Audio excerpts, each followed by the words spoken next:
empezaremos a hablar sobre la irrupción de la inteligencia artificial en el análisis de medios, el análisis de noticias. Y, ya empezamos.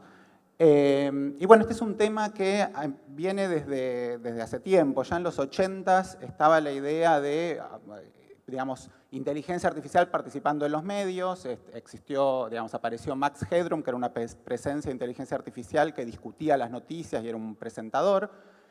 O hay otros casos, por ejemplo, Simone, que era una diva, también presentadora de noticias, que en realidad no existía, era una inteligencia artificial, que por supuesto, como pasa en estos casos, ¿no? La creación termina poco a poco obsesionando a su creador, ese tipo de historias. Lo que pasó con la inteligencia artificial no es esto. Esta era la idea que teníamos, lo que pasó, ya pasó, ya lo tenemos. De hecho, en las últimas presentaciones se habló sobre este tema de los algoritmos. Los algoritmos es esto, es la inteligencia artificial haciendo análisis de las noticias, es Facebook decidiendo que una determinada foto es pedofilia, hay que bajarla, o eligiendo cuáles son las noticias importantes, o Twitter decidiendo cuáles son los trending topics en función de algún análisis que alguna inteligencia artificial hace. Y para ilustrar esto, yo voy a pasar por un par de ejemplos. Un primer ejemplo que hice para presentarlo es con respecto, utilizando fotos, justamente, parecido a lo que comentaban en algunas de las presentaciones. Ustedes vieron que cuando un medio publica fotos de algún político, por lo general las fotos que elige tienen que ver con la posición frente a ese político, a esa persona. Si yo quiero mostrar a alguien, lo quiero mostrar como autoritario, enojado, voy a mostrar fotos donde aparezca enojado. Si lo quiero mostrar como alguien confiable, fotos donde aparezca seguro, etcétera, etcétera. Esta es una, digamos, una hipótesis, diría, ¿sí? No es algo que se pueda demostrar seguramente. Pero lo que hicimos fue agarrar todas las fotos que aparecieron en el diario en el país vecino de Uruguay en época de elecciones. Para hacer esto, lo que hicimos fue utilizar inteligencia artificial. Si no lo hicimos nosotros a mano. Y tampoco hubo que programar nada. Yo creo que este es un punto importante. Es decir, no existe eso de yo agarro y tengo que hacer un programa y saber el algoritmo. No. Hay servicios que están online. IBM tiene su servicio, se llama Watson. Microsoft tendrá su servicio. Cada uno de estos gigantes tiene alguna propuesta y hacen un análisis de sentimientos de las fotos. Entonces ponemos las fotos, subimos la foto. Acá el gran trabajo fue capturar todas las fotos de época de elecciones, que fue ese periodo de ahí, y tratar de analizar, digamos, y subirlas para pedirles a estos cerebros artificiales que nos digan qué pensaban. Y acá tenemos la clasificación por medio y vemos que, bueno, cada candidato aparecía caracterizado en forma bastante distinta en el mismo periodo en cada uno de los medios. Es decir, cada medio elegía efectivamente fotos, no sé, de Bordaberry triste, de Sendik contento, Tabaré en una aparece en general contento o con sorpresa y en otra aparece con enojo, bueno, disgusto, etcétera, etcétera. Entonces, la verdad que, aunque no conozcan las inclinaciones políticas de los diarios uruguayos, viendo esto se las pueden imaginar. Sería bastante fácil darse cuenta de qué es lo que están eligiendo. Bueno, este ejemplo es solo un ejemplo rápido de algo que yo les comenté que se puede hacer y no existe, digamos, sin programación, básicamente utilizando cosas que ya existen, están disponibles para poder hacer este análisis. Sendik, el vicepresidente elegido uruguayo, hace muy poquito, esta foto es de hace poco, desde hace un par de meses. Bueno, lamentablemente esta no se le puede hacer análisis de sentimiento porque no se le ve la cara.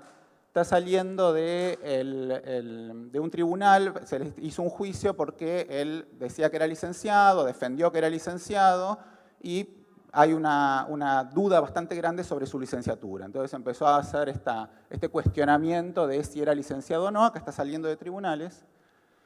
Y lo que les voy a mostrar ahora es un pequeño videíto. ¿Es posible que pasemos el videíto o no lo puedo seleccionar desde acá? Ahí está.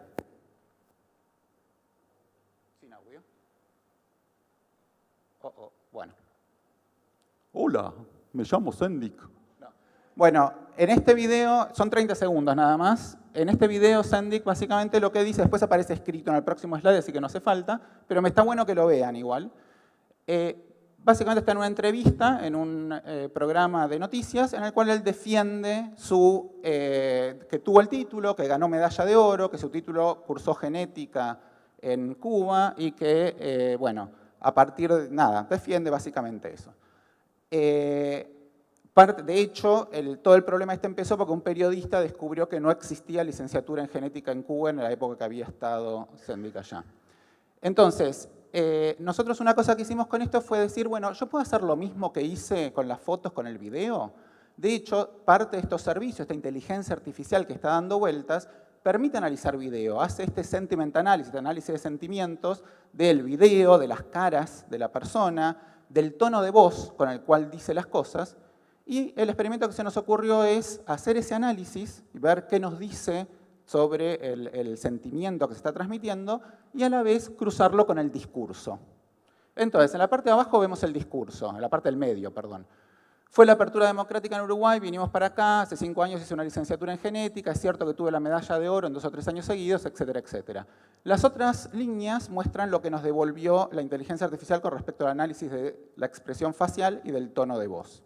Lo que prima es la neutralidad, pero abajo vemos los demás sentimientos, cómo interjuegan y cómo están jugando entre sí.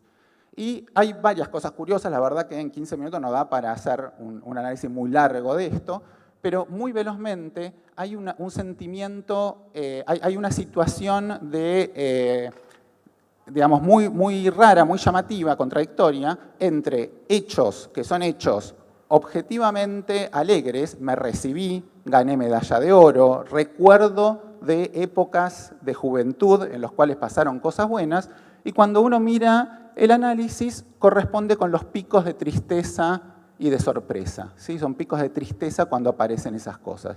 Bueno, eso es sorprendente, eso es raro. Ahora, esto es un lie to me, yo puedo agarrar esto y decir, esto me está diciendo que hace un análisis que la persona está mintiendo. No, estamos muy lejos de eso todavía. Pero este es el tipo de cosas que uno puede hacer casi jugando. Agarrar 30 minutos de un video y ver la expresión, cómo esa expresión se corresponde con el tono de voz, con el discurso que se está haciendo y hacer algún análisis un poquito más elaborado de estos temas. Esto hizo que allá por el 2006 se planteara la metáfora de que data es el nuevo petróleo, ¿no? Data es el nuevo petróleo porque uno agarra los datos, por sí solos, no, digamos, petróleo crudo no se puede usar, pero cuando uno lo refina, lo procesa, puede sacar cosas muy ricas, puede sacar una información muy elaborada que permite hacer un montón de cosas. La verdad es que esta metáfora fue evolucionando con el tiempo y vino una explicación muy interesante de la mano de nada más ni nada menos que de Brad Pitt, que allá en el 2011 participó en una película que se llamaba Moneyball, yo no sé si la conocen, en Argentina se llamó algo así como El Juego de la Fortuna, en la cual Brad Pitt es un entrenador de un equipo de béisbol que tiene problemas de presupuesto para contratar jugadores, tiene que elegir qué jugadores contratar y tiene problemas para saber qué contratar, y aparece un nerd del MIT, que es Jonah Hill. Jonah Hill viene y le dice, una cosa muy interesante en estadística es que los jugadores, los mejores jugadores están muy sobrevaluados. Es decir, los primeros jugadores son buenos, pero hay jugadores que son casi tan buenos como esos, pero que no son muy conocidos, valen muchísimo menos, y ahí es donde hay que apuntar. Entonces empiezan a hacer este análisis estadístico en base a los promedios de bateos y cosas por el estilo para elegir los jugadores. Esta historia está basada en un caso real. Acá tenemos al verdadero entrenador y al verdadero nerd.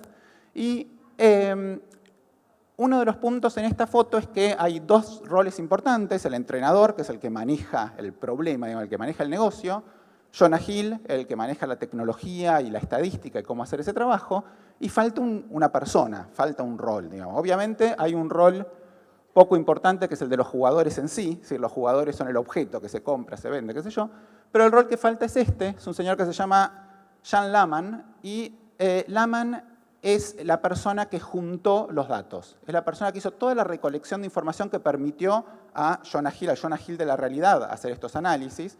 Cambió la historia de las estadísticas deportivas en Estados Unidos, en particular del béisbol.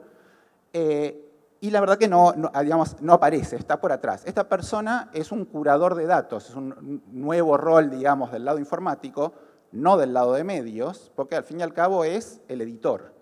Esto es un poco lo que muestra, y creo yo que va a ser la principal conclusión de esta presentación y de estos ejemplos, es que más allá de los algoritmos, más allá de la inteligencia artificial, el rol de editor sigue teniendo muchísima relevancia. Y sigue siendo relevante porque la inteligencia artificial por sí sola no funciona y hay que saber qué elegir, qué decirle, con qué alimentarle y qué cosas preguntarle. Y eso llevó hacia el 2016, este año, a cambiar la metáfora de los datos como petróleo a los datos como carbón. Los datos como carbón en el sentido de la revolución industrial. Digamos, cuando empezó la revolución industrial hacían falta cantidades gigantes de carbón para hacer funcionar los motores. Y eso hacía, por ejemplo, que las fábricas se llevaran cerca de las minas de carbón, porque era tal la cantidad de carbón que hacía falta que no se podía trasladar, era muy costoso trasladarlo hacia las fábricas. Hoy está pasando eso. Para que estos algoritmos, como lo de Facebook, etcétera, funcionen, hacen falta cantidades ingentes de datos. Eso no va a ser siempre así. Así como después de la revolución industrial, alguien vino y mejoró, agregó alguna válvula y mejoró el motor para que funcionara con menos carbón, esto está pasando y va a seguir pasando con respecto a los datos. Y vamos a poder hacer funcionar estos algoritmos muy bien, incluso en casos en los cuales hay pocos datitos dando vuelta. De hecho, ustedes, digamos, con respecto al ejemplo que yo mostré antes, ¿cuántos vicepresidentes latinoamericanos que hayan sido cuestionados por su título hay, como para poder hacer ese tipo de preguntas en un algoritmo de inteligencia artificial? Bueno, la realidad es que hay dos. El vicepresidente de Bolivia, este es el DNI del vicepresidente de Bolivia, en Bolivia aparece el título universitario en el DNI, aparece como licenciado en matemáticas y también empezó a ser cuestionado porque no tiene la licenciatura en matemáticas y por ahí podríamos aplicar el mismo algoritmo que aplicamos nuevamente. Así que con esto termino. Cualquier cosa, yo voy a estar por acá, me pueden escribir, preguntar y estamos disponibles para cualquier aclaración. Muchísimas gracias.